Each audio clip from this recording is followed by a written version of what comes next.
why did you, or if you're a character from a story, why did you pick Hermione Granger as your spirit animal, your Patronus? I know. Yeah. So my husband and I recently like watched all the Harry Potters. I had watched them when I was a lot younger, Hmm. so it was fresh in my mind when I was filling out those questions that you provided. Um, and when I was watching the movies, her character, she's very much like, bookish. She's very smart. She's good at kind of thinking up solutions. And I kind of saw myself in her character in that sense. And she's very Hmm. devoted and loyal to her friends, right? Ron and Harry. And I'm kind of Hmm. that way too. Like I have some very close friends that I've known my whole life. And yeah, and she's very, she doesn't like when people are all goofing off and super, joking. And she's just very serious. And that's kind of how I've typically am. And so I just saw myself in her character a lot. Well, there you So go, that's why I everybody. picked Welcome. We're chatting with Hermione Granger today, and I think her. that's awesome. She's got a novel coming out in September called The Divided Kingdom. Yeah. So, welcome, Allison Ramirez, to the Catholic Author Show. Good to have you with us. Thank you. Hey, everyone. So, our little intro, this is Catholic Author, the show. It's about fiction for modern Catholic authors. We'll talk creed, craft, and co creation. It's rooted in grit, grace, gods, and occasionally we'll talk about dragons.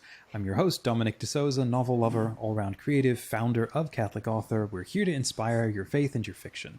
Allison is a Catholic author. She's an editor, content creator, and a teacher. We're going to chat about her upcoming novel, The Divided Kingdom. So, first, Allison, before getting into your story, what is your origin story? What's your backstory that led to who you are today? Right. Yeah. Well, growing up, as I'm sure many of us writers are, I loved storytelling. I loved reading books. I would just kind of write my own ideas that came to mind. And then, of course, as I got older and I went off to college, I got more serious about writing and I majored in English, creative writing specifically. And I had been writing off and on, like I'd written a couple novels, more informally in high school. And then actually my Divided Kingdom book is based on the novel I wrote when I was in high school. And so I let it Awesome. sit for like 4 years and I'm revisiting it and changing a lot of it. So this has been a story that's been in the works for a while. But I graduated with that English degree. And then I've actually been working in the church since then. So I started off in the Archdiocese of Seattle working in the benefits department. And then most recently, I'm the faith formation minister at my local parish.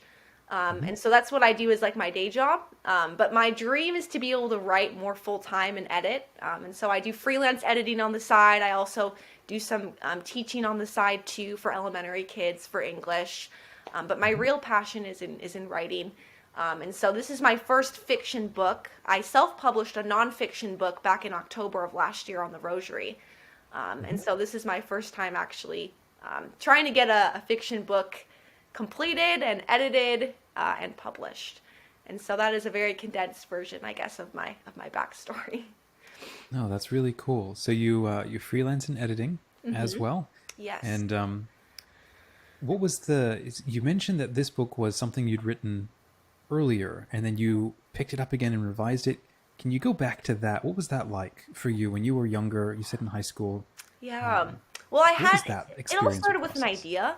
And so I wanted to write about a character that was invisible and that the only person that could see them was one of the other characters in the book. So this character was invisible to everyone else except for their other, I guess, co-protagonist. And Okay. so that was where the idea began. And I wrote it to completion. It was almost 100,000 words. And I was like, Oh I'm going to get wow. this published. This is going to be great. But that was back, Uh-huh. like 17, 18. I didn't know really anything about the publishing world, traditional or self-publishing. And Hmm. so it got written, and then I was proud of that, but I didn't really pursue like editing it and looking to publish it until more recently in the past 6 months.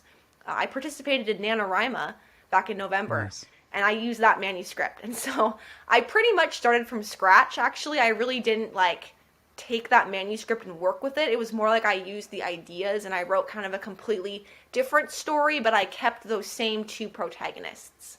But pretty much everything Wow. else was different. So What was it? Can I ask what the word count ended up being for that um NaNoWriMo? for NaNoWriMo, I edited at 60,000 words, and that was That's starting still just completely from impressive. scratch. So even though I Yeah. had that 100,000 word manuscript, I started from the beginning, just using those same two characters. And now it's at I'm hoping to finish it over the weekend, and it's at 107,000 words right now. Fantastic.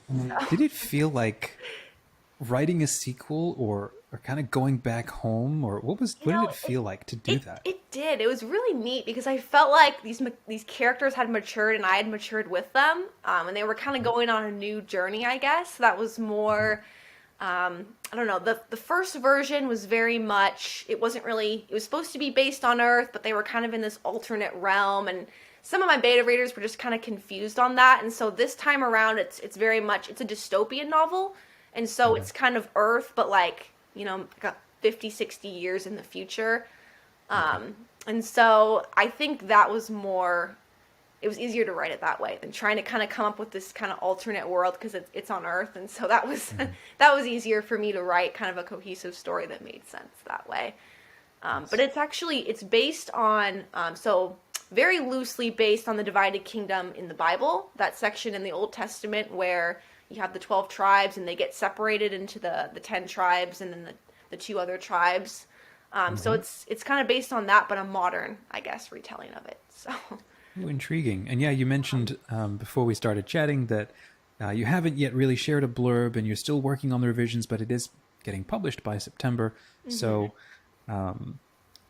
you had agreed kindly to share a sneak preview of what the blurb might be like. So you've already started sharing that. It's based on that, or it's taking inspiration from the divided kingdom of Israel, but you've transposed it into the future, into a dystopian future.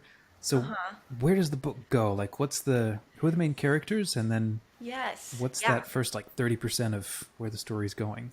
Right. Well, so it starts with 50 years in the past, so more of our modern day, like kind of 2020 type year. And it's on an island. So it actually starts on what's called the mainland. And so that isn't an island, but there's people living there and they're Catholics and they're modern day Catholics. But then people from kind of outside come in and start invading and taking over. And so they're forced to flee.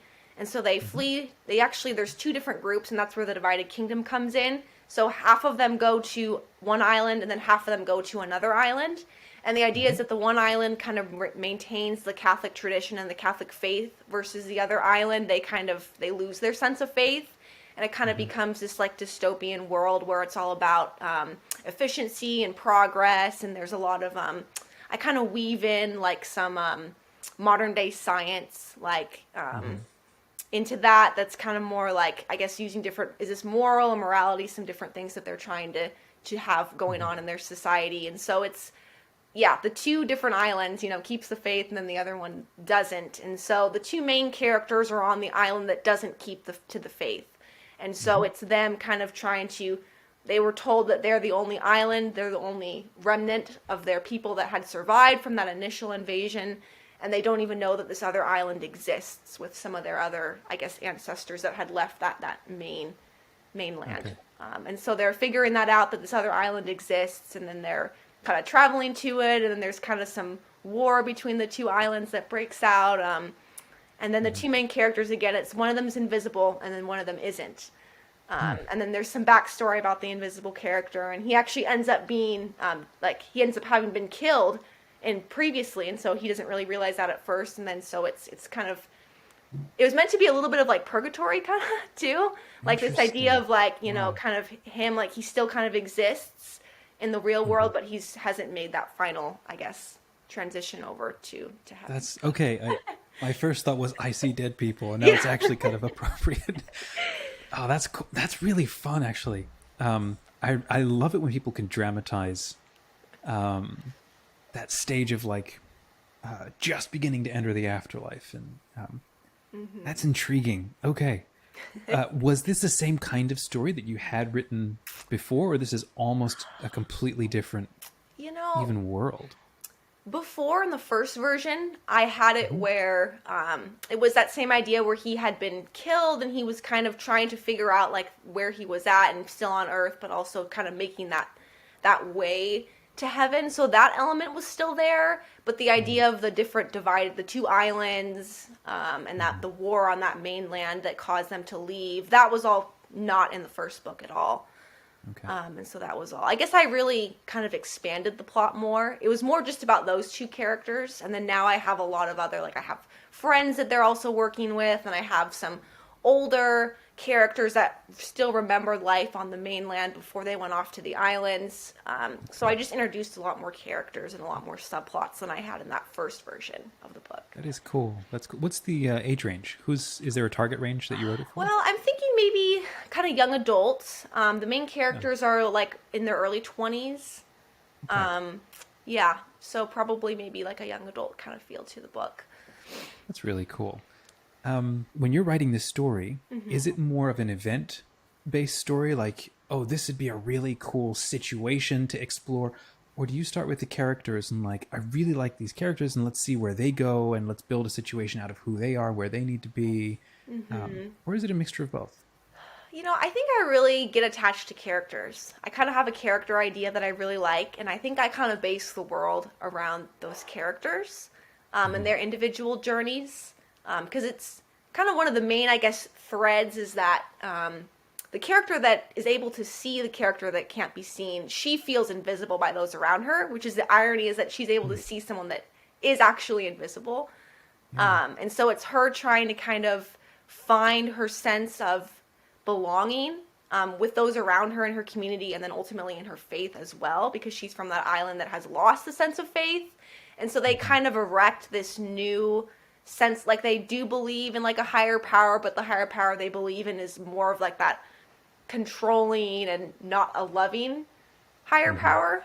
And so that's the way that the leaders kind of enforce their control over the citizens on the island, is this idea of, you know, there's all these laws and rules and this higher power, like if you break one of these rules, like it's going to be detrimental to you. And so the idea of a loving God doesn't exist on the island. And so it's kind of her journey of coming to know of a loving God and feeling like she's seen and that she belongs, and then helping that invisible character, I guess, make that transition to heaven, I guess, throughout the story in a way. Well, let's not get too clear on that because that's kind of the magic of the book. Right. One thing so it's one of the reasons why I resonate with this is because I did pretty much the same thing as you did. I wrote a novel when I was a kid, and then it just got buried, and you know, I didn't do anything with it until I was, I don't know, mid-20s. And then I re-edited it and published it, and I still want to go back and rewrite it now, but it's out there, just let it alone. But one thing I noticed, and I'm curious where you go with this, what you think, as you go back and you read stories of things that you wrote like 10 years ago, 15 years ago, and you start to get a sense of who you were back then and why you gravitated to certain choices and so on, and certain things like intrigued you. And I'm curious if any sort of self-revelations or just revelations about growing up came to you as you were taking these characters out of that younger context and then working with them in a newer one. Anything jump out at you? Yeah, that's a really good question. I think I see that in the sense of, as I mentioned before, they were just kind of focused on their lives and their problems, which I think was how I was. When you're younger, you kind of think the world revolves around you, and then you grow up and you realize, oh gosh, it's so much more and bigger than that.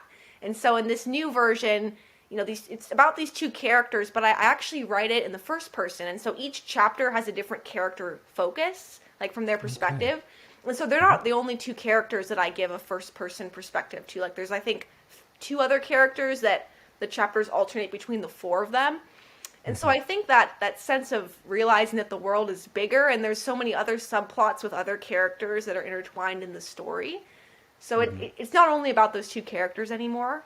It's about a lot of the other characters, too, and their unique struggles and their unique challenges, which I think is a reflection of me growing up and realizing that and wanting to explore, because I think I saw myself a lot in some of those those 2 main characters, and now I'm interweaving other characters that I wouldn't normally have, I guess, cared about, maybe what they were struggling with, and now I'm you've moved beyond the interest in just those 2, and exactly. So in creating the characters, what was some of the hardest things that you, I don't know, struggled with in actually making them feel believable to you and then maybe to your beta readers, or in the re-editing process? What was one of the hardest things you struggled with and maybe overcame?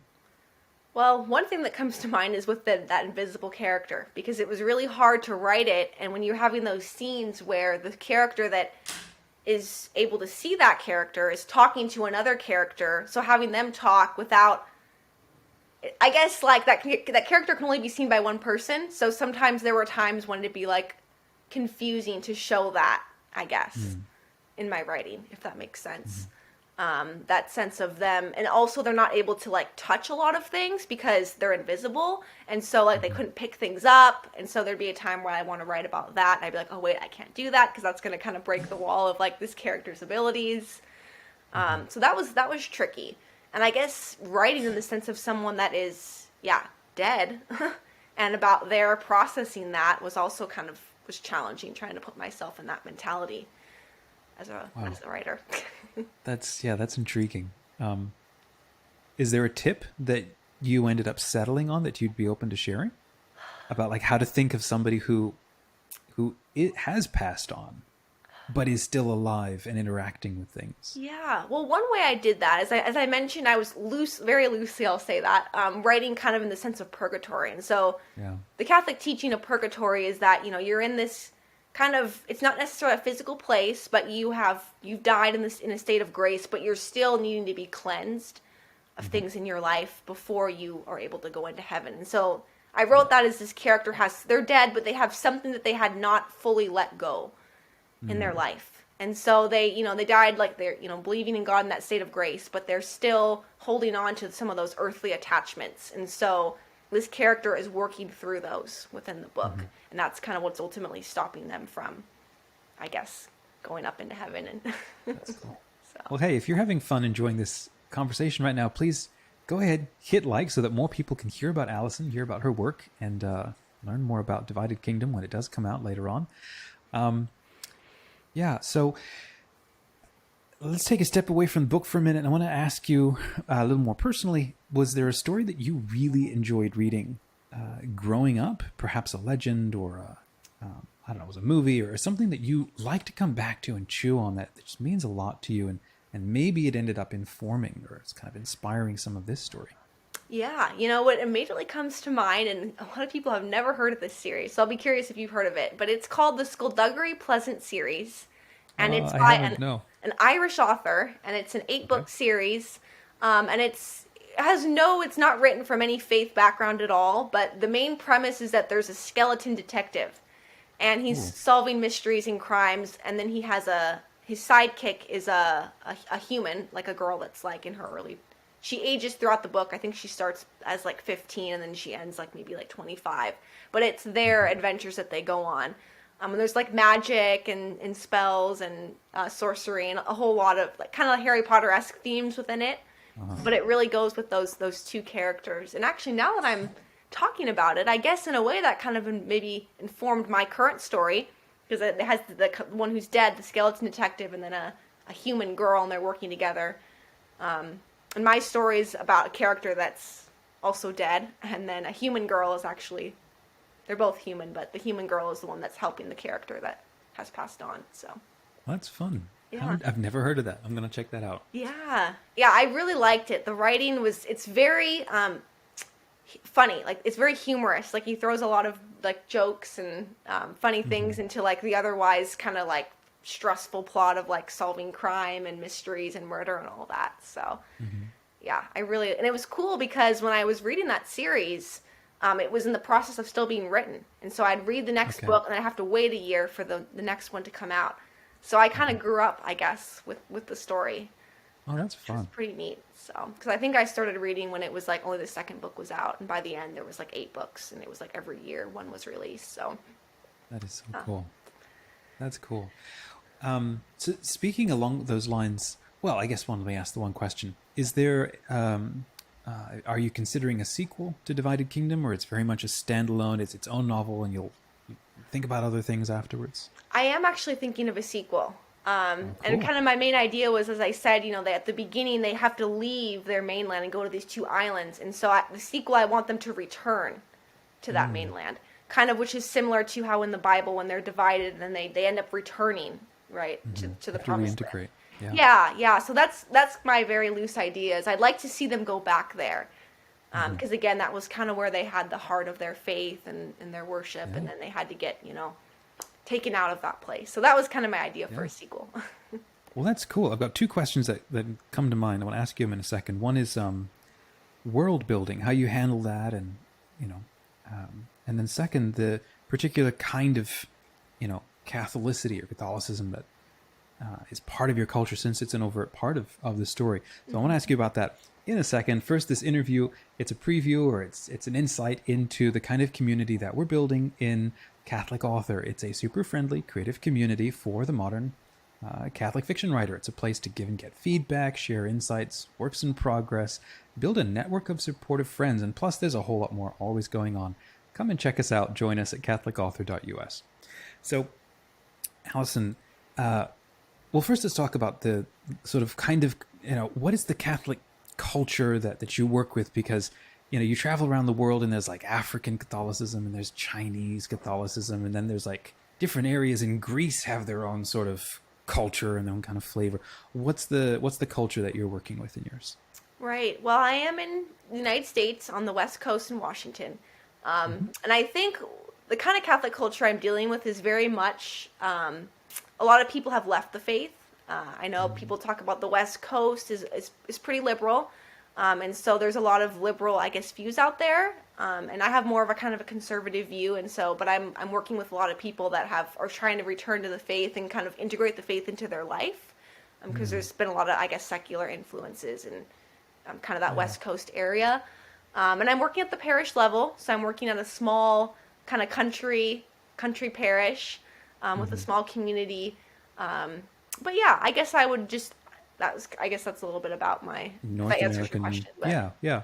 No, that's cool. So I'm curious then, as you're given how you work and where you work, and kind of this is kind of why this is a fun conversation about being Catholic and then writing fiction. Is the story more? Does it feel to you like more of a parable, or it actually is like its own story? But it's kind of written by somebody who's Catholic, and so that's part of it. But it's really more about a cool story, or is it about sharing a serious message? How did you approach that? I think it's a little bit of both. Because I know there's a lot of people talk about preachy fiction, right? Where it just kind of feels like you're just throwing like Bible verses out or this or that, and there really isn't a whole lot of story. And so I don't want to fall into that. Like, I really want to write a compelling story that has its own, standalone appeal outside of just being a faith story. But definitely, I mean, you really couldn't read the story without seeing that there's faith elements in it, for sure. Yeah. But I'm trying to write it very much with both in mind. And I think a cool thing about these characters is that a lot of them are dealing with some really big issues, I guess, a lot of big problems in their life, and it's not necessarily that they're resolved perfectly or completely, which I like to have that in my writing, because that's kind of how it is in real life. Like, even if you're someone of faith, like, you're going to have struggles, you're going to have doubts, and so I like to reflect that in my characters and not just have everything, like, get wrapped up in a nice bow and work out perfectly. But I like to say it, like, I want people to feel that there is a good God working within a broken characters in a broken world. So showing those themes, but also having faith as a part of it too. And I think that's perfect. I mean, that's exactly what Catholic Author is all about. That's why we've got this show, and it's part of our outlook on how to encourage people to write fiction. Is don't be pushy, don't be preachy, but let's actually make interesting characters and actually have interesting situations. And it's we're writers. It's got to be about a good story. It's like if you're making a Catholic car, I don't even know what that would be like, but it's got to be an excellent car. I don't care if there's crucifixes welded into the mainframe. Right. Does it do what it's supposed to do, which is captivate it? Well, if you're telling a story, you don't want a car to captivate your attention for an hour, but with a story you want to kind of forget about everything else for a while and just get sucked into the story. Is there an antagonist in the character, or is it more the sort of negative thing that they're battling with is perhaps themselves, or the environment, the situation, or there's a couple of different, antagonists, or is there one main one? How did you handle that? Yeah, well, there's two actually that come to mind. One of them is the leader of that one island that didn't keep to the faith. So they're just kind of enforcing that very much like rule following, like god of like thunder, idea. Yeah. And that main leader is trying to knows about the other island and doesn't want those characters to know that there's another way of viewing one's faith that exists.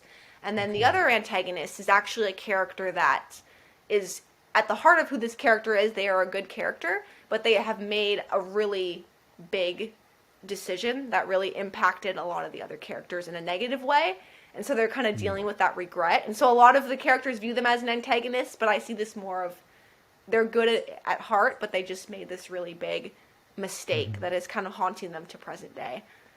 I don't want to go too much into it, but that's kind of the gist of it. So, Oh, that's really cool. So if you don't mind, I want to ask you about world building then. As you're developing the kind of world, and especially since you plan to go back into it, I imagine that means you're spending time thinking about, the location and like you said, it's a dystopian sort of setup in the future. Mm-hmm. How do you develop that kind of world? Do you sort of imagine a world that you've seen in a couple of movies you really enjoyed, or what kind of research do you do for that sort of thing? I know. How do you make it feel real? Well, actually, so the idea of the islands was actually taken from a trip that my mom and I went to. We went to Ireland a couple years ago. Oh, cool. And so I'm kind of writing the world like on some of those landscapes that I saw in Ireland, kind of the green rolling hills and then the coastlines. And so that, I guess, in terms of the landscape has really been influencing how the world looks. And I guess one of the islands is very much, they have gone back to a very simple way of living. There's not really a whole lot of, even though it's in the future, there's not really technology. It's much more, like almost like a simplistic way of life, versus the other island is more like with the new technologies and medical advances. Okay. And so, I definitely had to kind of put a different thinking cap on when I write those two worlds, because, it's very different in that sense. Do you mind if I ask? I'm curious why you ended up, and I might agree with it, but I'm curious what your line of thinking was, why you ended up making that decision to kind of sort of separate off technology onto the one, and then the more maybe rural or holistic or, grounded, and one being better or healthier, more whole than the other. I was curious why that division was made. Not that it was good or wrong. Yeah. Just working through that. I guess I've always kind of been one that has been more of the simple mentality. Like, it's been hard for me to get on social media and Instagram. Like, growing up, I just kind of like to just be like writing on paper and had my few close friends. And it's only been recently that I've really been embracing technology as a way to, I guess, evangelize, a way to make connections with people. And so that island that's based on that more simplistic way of life is, I guess, what kind of more comes naturally to me. And then I kind of made it to the extreme on the one end. And I think ultimately the book's going to kind of settle somewhere in the middle, where they kind of realize, like, technology is good, and, medical advances can be good, but there's value in that simple way as well. And so I think that's where the kind of characters will ultimately land. But I was always very overwhelmed by like technology and everything that was happening. And then now I'm kind of seeing the value in both. I like that a lot. Like you said, the better or the right answer is finding a way to integrate both and not run away from like one extreme to the other. But there is that value in both. I think that's cool. Well, how can people get in touch with you if they want to hear more about the announcement of the book, or check out your rosary journal that you self-published, and then your blog, or maybe get in touch with you for some freelance editing? How can they reach you? Right. Well, the main place to reach me is on my website, which is author.AllisonRamirez.com. And I've got a newsletter that people can subscribe to. I've got tabs on there with my current book and then my work in progress. And then I'm also on YouTube as well at Allison Ramirez. I took a break from it most recently because I wanted to devote more time to this current work in progress. But before that, I was trying to post like weekly or bi-weekly videos on kind of Catholic fiction themes. That's Allison Ramirez on YouTube. And then I'm on Instagram as well at author Allison Ramirez. But my website has like links to all that. So if you go to my website, you'll find everything there. Cool. I will drop that in the show notes. And now, wrapping up our conversation here today. It's always my favorite part. If you had 1 minute to share a message of encouragement to other Catholic, fiction writers, what would you want to share with them? Yeah, I guess my number one advice would be to not be afraid of community and to really embrace that. I know when I self-published my first book, I had a couple beta readers, but I didn't have like a critique group. I didn't have a whole lot of social media presence, but now I'm realizing the value of having community. Like being a Catholic fiction writer is a small niche, but there is a lot of us out there, and I think we're starting to grow. And so getting in touch with other writers and not being afraid to share your work, either in a critique group or in a forum, and be open to that feedback. And I guess building relationships and supporting and encouraging one another as fellow writers would be my feedback. Because I think a lot of us are just solitary writing our books, and then we kind of miss out on that community element and what we can learn from one another. And I've only been scratching the surface with that in these past couple months, but it's already been really positively impacting my life as a writer and making friends and building writer community. That's fantastic. I think it's a great place to end. Thanks, Allison, for joining us today. Yeah, thank you, Dominic, for having me. And for all those who are watching, till next time, keep writing.